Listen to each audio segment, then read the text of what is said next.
Bella Ramsey is doing an incredible job in the TV show. And I think that is an important distinction. What they wanted out of this TV show version of Ellie, Bella is doing that perfectly. You might have issues with the creative decisions that the showrunners are making based off of comparing it to the video game, but that is not an indication on the acting ability that we're seeing from Bella, because they're doing an incredible job. But it is important to note that all of the characters are either slightly or significantly different from the video game. Ellie still feels extremely morally great to me. And I also think this is a classic thing of like intent versus impact. And I think the game and the show are both saying like it's the impact of these choices that is mattering at the end. Whether or not Ellie intended to cause this harm, she understands the consequences of what she's doing. She understands what she is risking and she risks it anyway. Whether or not she intends for the worst outcome to be the worst outcome, she knows it's on the table and she does it anyway. Yeah. Every time. She's wrestling with the things that she's doing, but she does them. Anyway, yeah. Yeah. Crazy Stupid Podcast. Thank you so much for tuning in. If this is your first time watching, we'd love it if you could hit the like button, the subscribe button, and the bell so that you are aware of when we post things. All right. Hi, everybody. Welcome back to another episode of Crazy Stupid Podcast. My name is Esther. And I'm Adrian. And today we're here to talk about The Last of Us Season 2, Episode 7. I still thought this season was really good. I know people have mixed feelings about it, and I understand some of the frustrations that they probably have. I still think at the core of a lot of the criticisms is comparison to the video game, to the source material. And I can sort of understand that. I think I sort of made the distinction of these are going to be two separate entities, really. Once I sort of understood this is going to be a different kind of story that they're going to try to share, maybe a little bit different themes that they're going to try to explore a little bit more with these characters, I was okay with it.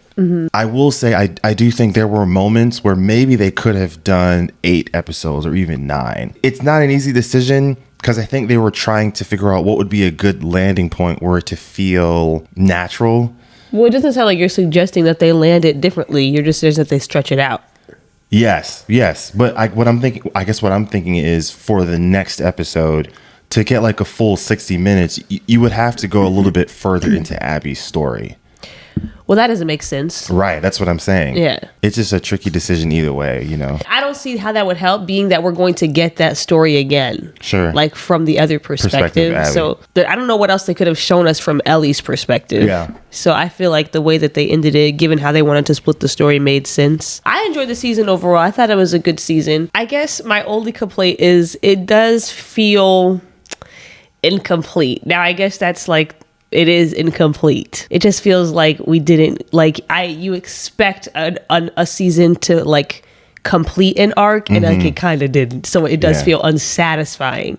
Not that it's the quality isn't good, but it's like, dang, like this is where we're gonna leave things. Yeah, I mean, good season. I don't know if I'd say it's like one of the greatest cliffhangers. Yeah. Right, like with Gemma in season 1 of Severance. Well, because that was the end of one arc and the beginning of another. That's what I was going to say. Yeah. So that cliffhanger, I feel like maybe landed a little bit better with the audience as opposed to what we're seeing here. I've liked Jesse's character the entire time, but this episode, tragically for me, made me really, really appreciate his character and what his character stands for in the overall story. You might not agree 100% with his moral compass, but it is like extremely consistent. Yeah. He's always going to judge his choices against what is best for his community. Every single time, no matter what that means for him personally, what he has to give up, he always judges it against what's better for the people that I care about, regardless of what it costs to me. And I appreciate that about him. And I think that that's a strong contrast to what we see from Ellie, like a lot of the time. No, for sure. I will say, I definitely have seen some takes about Ellie after this episode, which I can understand. It feels like the only thing that you're seeing from her face value is just like a level of selfishness. But I feel like it's just a lot more complicated. What we're getting from Jessie sort of exemplifies that or justifies it, I should say. He's essentially getting at Ellie's strong sense of loyalty that she has for the people in her community. Because when he's like, yeah, I was, struggling with the idea of going back for you, and I realized that I wanted to. He talks about if roles were different and I was the one that was apprehended, I know Ellie would go through hell and back to bring me home. That is a different kind of moral compass, but there's virtue that you can find in the way Ellie operates also to a certain degree. And I felt like that was kind of necessary to add that, like, it's not all just revenge for Ellie. No, I think what the difference is between Ellie and Jessie is I think that her compass is just not as sturdy at all. I think what she deems as right or wrong, it always varies dependent on like her impulses in the moment, and her impulses in the moment are guided by her loyalty for other people. But that's not always selfless. Sure. Like the thing that the whole thing for revenge for Joel, that's her loyalty to Joel too, but it's not selfless. And you kind of see like throughout, even in just this one episode, like 1 minute she's like, her impulse in the moment is saying, we have to save the Seraphite kid, like it's wrong what's about to happen to him. It's admirable, right? Like her willingness to like put herself on the line. It's impulsive and dangerous, and she doesn't have all the pieces in place. But you see, like in that moment, she's like, "Well, no, this feels wrong to me right now. We have to do something about it." But last week we were watching her beat a girl to death. And then a couple scenes later, we're going to see her shoot some people to get information on Abby. Like, I think that's the thing that makes it different. It's that she just doesn't have anything. There's nothing consistent about it. It's basically depends on in the moment. What do I feel? What do I want? What do I feel? And Jessie, we see like, even in the story that he tells her about the girl that he fell in love with, we see that it's never about his own emotion. He takes himself out of it and he thinks, what is the impact of this decision on the other people around me that I care about? That's how he makes his choices. And I think that's the defining difference between the two of them. I mean, it ties into what Bill Ramsey was saying in the after credit scenes where they were basically saying Joel hopefully was trying to change in the way that his father was, and then he says the same line to Ellie where it's like, I hope you can do a better job. And in this moment, Ellie sort of realizes like, I haven't been doing a better job. And it kind of ties into like the difference of the worldview. I remember we were talking about at the beginning of this season between Joel and Tommy of just like individualism versus something that's a little bit more communal. And I feel like there was some point we were sort of under the impression that like maybe Ellie was aligning a little bit more so with Tommy. I feel like maybe Joel's death brought out parts of Ellie that were a lot more like Joel than maybe we realized. I think that the way that she's acting is exactly in alignment with Joel. It's that same idea where like there is a selfless to it in that they're willing to put themselves on the line no matter what for the people that they care about. But they're also willing to risk so much and ask so much of other people. Like we see in this episode, Ellie does a whole bunch of terrible things to other people, but also she does all of that while abandoning and endangering people that she actually cares about. And the thing about this mission is that it serves no one. Nobody gains anything from this. Like you kill Abby and then what? Joel doesn't get anything from that. Joel's gone. And I feel like that's the thing is like there's a difference between being willing to do anything to save members of your community, which is something that Joel and Ellie both have in common.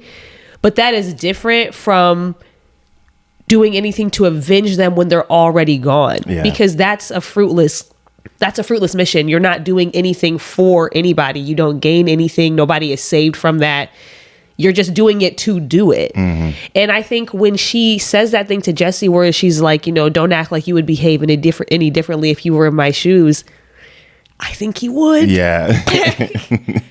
I think he would. I think he would do everything to save a person. I don't think he would do everything to avenge them once they're already gone. Well, we see it throughout the last few episodes when he joins up with them. He cares about Joel too. Like I think that's what she's forgetting too, is like, obviously Joel did not mean the same thing to them as he meant to you, but other people in this community did care about him deeply. Yes. And I'm sure other people also have feelings of wanting to avenge him and wanting to get back at them. I mean, we know at least 2 other people, probably Maria and Tommy and some other person on the council that wasn't Jessie, right, also wanted to do that, but not at the expense of the community. And if the community is saying, no, we're not for it, then they're like, okay, well, that's a limit. They're saying, even though I want to do this thing, I understand that it would be at the expense of the people that I care about, and that's not worth it. Yeah. And she's not willing or able to draw that line at this point in time. Yeah, it's also, she seems to be dismissing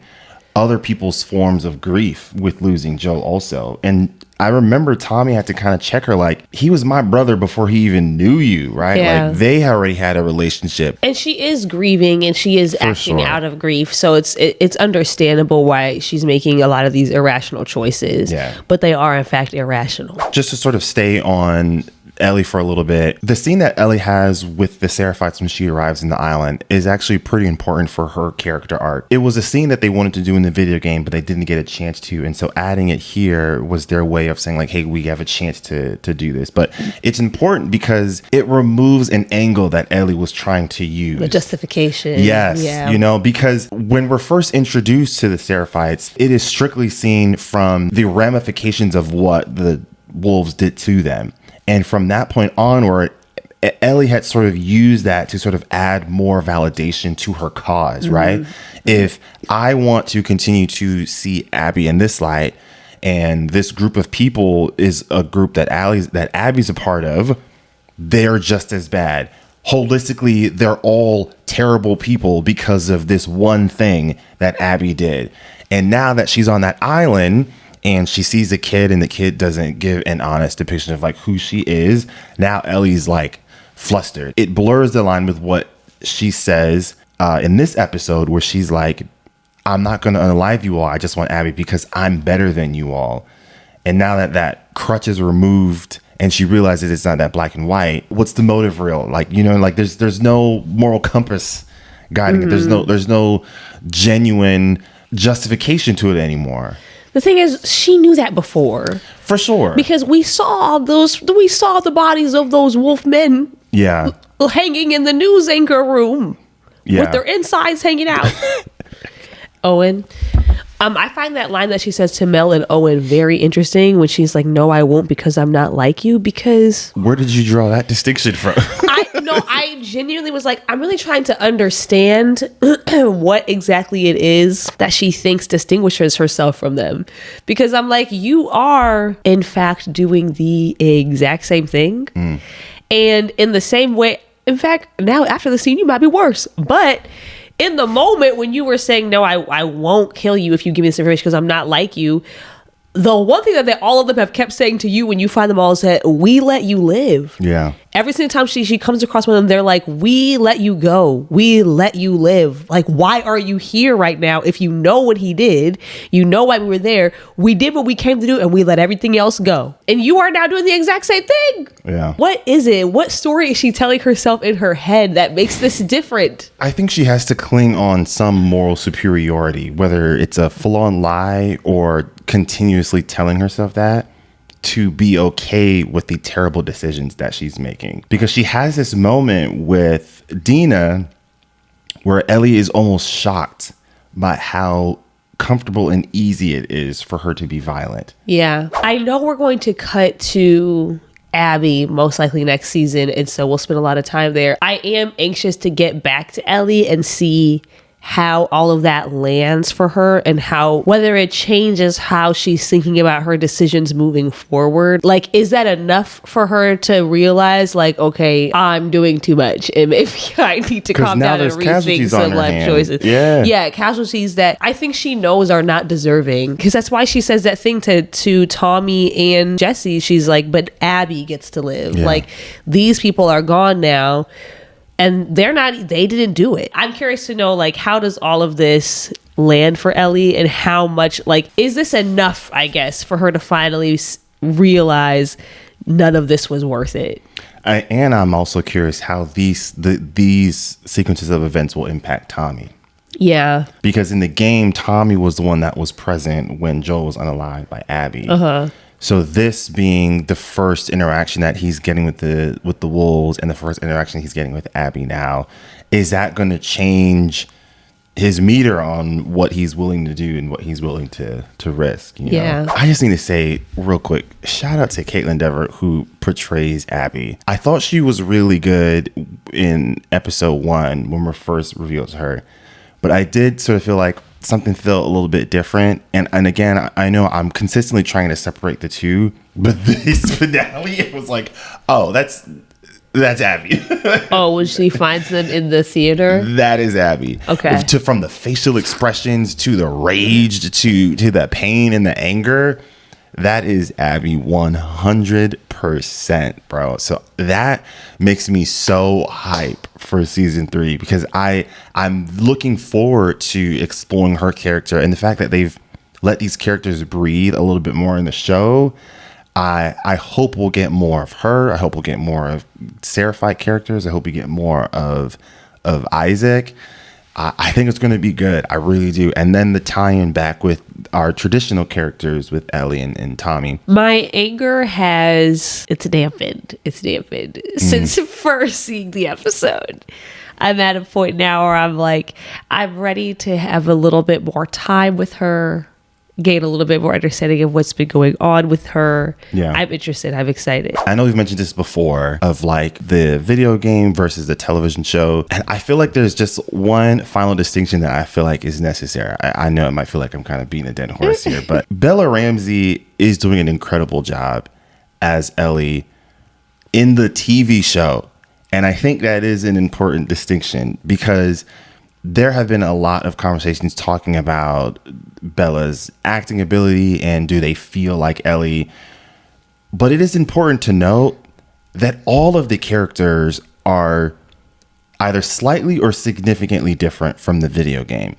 And so based off of what the showrunners of the Last of Us TV show wanted out of these characters, Bella Ramsey is fulfilling that and more. I feel like that distinction is sort of needed because the differences that we're seeing with these characters is not just with Ellie. It's with characters like Joel. It's with characters like Tommy. It's with characters like, even to a degree, Isaac. And it feels like the show version of The Last of Us wanted to use these episodes as a way to explore the characters' vulnerabilities and insecurities a little bit more and a little bit more explicitly than in the video game. Now, if you're going to go that route, you're going to feel differences in the way that these characters are presented. Like a lot of vulnerable scenes that we get with Joel are a lot more sensitive and emotional in the TV show. What they wanted out of this TV show version of Ellie, Bella is doing that perfectly, genuinely perfectly. You might have issues with the creative decisions that the showrunners are making based off of comparing it to the video game, but that is not an indication on the acting ability that we're seeing from Bella because they're doing an incredible job. I get that there's changes and some people want to make sure that certain beats are identical to the source material, and not everybody will want to make that distinction. I've made my peace with that. But Ellie feeling different in the show versus the video game is not an indication of the acting skills of Bella Ramsey. And I just feel like that's necessary. That is a good point. Yeah. Like take issue with the showrunners then. Take issue with like the direction that they are making. Right. But it's not on Bella. And it's also the differences in these characters based off the source material is not new to television. We just saw it with Viserys in House of the Dragon. What Patty Constantine brought to that character is different than what we got in the book. We even got a little bit of that with Cersei in the first couple of seasons of Game of Thrones. Like that iconic scene that she has with Robert Baratheon when they're talking about like losing the kid and how their marriage fell apart. And that wasn't even in the books. And it gave so much more depth and nuance to her character in that very first season that can make a difference. In TV and film, a lot less is left up to like your own imagination. Like a lot more about characters and how you're meant to feel about them and what type of people they are and how they feel and their general vibe. is given to you very explicitly in TV and film. Yeah. Versus if you're reading a book, much of that is like you read into it a lot and you you fill in a lot of the blanks with the way that you're imagining this person saying this and all of that stuff. So that's how people can read books and have very different pictures of characters and things like that, because that's what that medium is like. And I think even with a video game, because a lot of these characters are side characters that you don't spend as much time with, I think that could even be said there, that you're just leaving the blanks blank because like, whatever, you're playing a game, or you're filling in the blanks with your own interpretations of how these characters are. Yeah. But you're not, it's not being explicitly told to you in the same way that it is in TV and film. So they will just feel different. Yeah, and I would also say just a couple of things to your point that reminded me, like the scene with Mel and Owen, even in the video games, Ellie does not go in trying to assassinate those two characters. Their deaths are unintentional, just in a different way. It's not like she went in, she saw the pregnant woman and wanted to unalive her and off her. Yeah, there was a struggle more so on the self-defense side. It doesn't change that much about the consequences of what Ellie does, because she in the video game was still significantly distraught once she realized that Mel was pregnant, right? Whether you feel like Ellie is a little bit more direct and angry in the video game with her choices, the consequences are still the same. It's not going to change the fact that like what she did to Nora still took place. What she did to Mel, what she did to Owen still took place. Whether those differences are the same in the video game versus the show don't matter, especially from Abby's perspective. At the end of the day, her friends are still unalived, and that I feel like is the point of the video game. That's the emotion that's supposed to be drawn from it, not the direct sequence of events. There was a bunch of choices she made in this episode alone that I was like, wrong, bad, shouldn't do that. Yes. Why are you doing that? Putting aside the impact on the wolves, just the impact on the people that she came there with, all these people that she's got putting them. Jesse's gone because of her. Right. Like you guys would have been left. Had you not gone after Abby again the second time. Right. You would have been on your way home safe and sound. I feel Ellie still feels extremely morally great to me. And I also think this is a classic thing of like intent versus impact. And I think the game and the show are both saying like, it's the impact of these choices that is mattering at the end. Whether or not Ellie intended to cause this harm, she knew, she understands the consequences of what she's doing. She's not a child. She acts like one, but she's not a child, right? She understands the consequences of what she's doing. She understands what she is risking, and she risks it anyway. Whether or not she intends for the worst outcome to be the worst outcome, she knows it's on the table, and she does it anyway. Yeah. Every time. She's wrestling with the things that she's doing, but she does them. Anyway, yeah. In the conversation that Ellie has with Jessie, when she's trying to make the point that like Jesse's not any better than her because he was willing to let the Seraphite kid die because he's not part of their community, right? And like in the after credit scene, I think it's Craig Mazin that says like what Ellie is doing in that moment is she's pointing out that like it's this idea of community that is the issue. I have just been trying to work through how I feel about that. When Jessie made that decision, honestly, I was like, and this is a sound choice. Well, what are you conflicted with? I think I'm conflicted with this idea of like community being the problem. I understand it in a way because I understand it like this idea of like if you only care about this internal sense of community, then everybody else, you're willing to risk everybody else's collateral damage for that. Yeah. And that's definitely bad. And also in the society and the world that they're living in, it kind of feels like the only way to go up. You know what I mean? Like in this type of world where like there's just death is just a constant part of their reality. Death and violence is just like a constant part of their reality. It kind of seems like the only way that you can actually function and be able to make any sort of choices is to be able to define who it is that you are risking things for and who it is that you are not. Now that you're mentioning it, you could argue there are some holes in Jesse's worldview because obviously he's being built up to be the next leader. I don't think he still holds the same moral values as Maria.